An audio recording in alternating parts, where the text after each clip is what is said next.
So இது வந்து நம்ம வாங்கவே முடியாது, அதுவாக அமையறது தான்.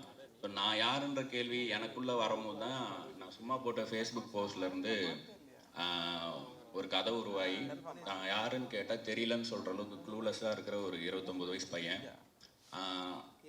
நீ பெரியவனை ஆனதும் என்ன ஆகணும்னு ஆசைப்பட்டேன்னு கேட்டால் நான் பெரியவனை ஆகணும்னு மட்டும்தான் ஆசைப்பட்டேன்னு அவ்வளோதான் ஒரு பர்பஸே இருக்கிற ஒரு பையன்.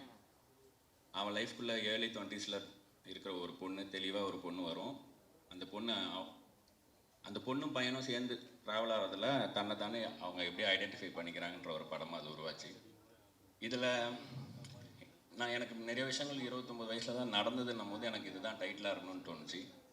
ஏன்னா ஆனால் இதில் பியூட்டி என்னென்னா இதோட பர்ஃபெக்ட் டைட்டில் எனக்கு கிடைக்காது. எப்படி சொல்லணும்னா, இப்போ கார்த்திகேயன் சந்தானம் சொன்ன மாதிரி நான் யார் அப்படின்னு அவருக்கு இருந்த கேள்வி மாதிரி எனக்கும் இருந்துச்சு. நான் அதை சொல்லிட்டேன், திரும்ப அதையே சொல்ல விரும்பல.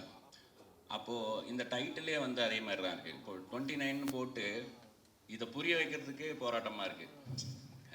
டோர் நம்பர்ன்றாங்க, பஸ் நம்பராக இருக்குமோ, டேட்டாக இருக்குமோ அப்படின்னு வருது. அதெல்லாம் இல்லை, ஏஜ்ன்றதே அதோட தனித்துவத்தை கொண்டாடுறதுக்கே இந்த டைட்டிலுக்கே ஒரு போராட்டம் இருக்குதுன்றது வந்து எனக்கு ரொம்ப சும்மா கொஞ்ச நாள் முன்னாடி யோசிக்கும் போது தான் ஆமாம் இல்லை இப்படி ஒரு டைட்டில் வந்து அமைஞ்சிருக்கு அப்படின்னு தோணுச்சு. அண்ட் நீங்கள் பார்த்த இந்த 5 minutes பார்த்துருப்பீங்க சிங்கிள் ஷாட். இது வந்து ஒரு செகண்ட் சாப்டர் ஆஃப் இந்த 10 slices ஆஃப் சத்யான்றவனோட லைஃப். இது உங்களை என்கேஜ் பண்ணுது, உங்களால் கனெக்ட் பண்ணிக்க முடியுது, உங்களால் உட்கார முடியுது அப்படின்னா தாராளமாக மீதி இருக்கிற ஸ்லைசஸும் நீங்கள் ரசித்து பார்ப்பீங்கன்னு எனக்கு நம்பிக்கை இருக்குது. Periyar Maniammai Institute of Science and Technology, Tanjavur. Aerospace engineering with specialization in unmanned aerial vehicle.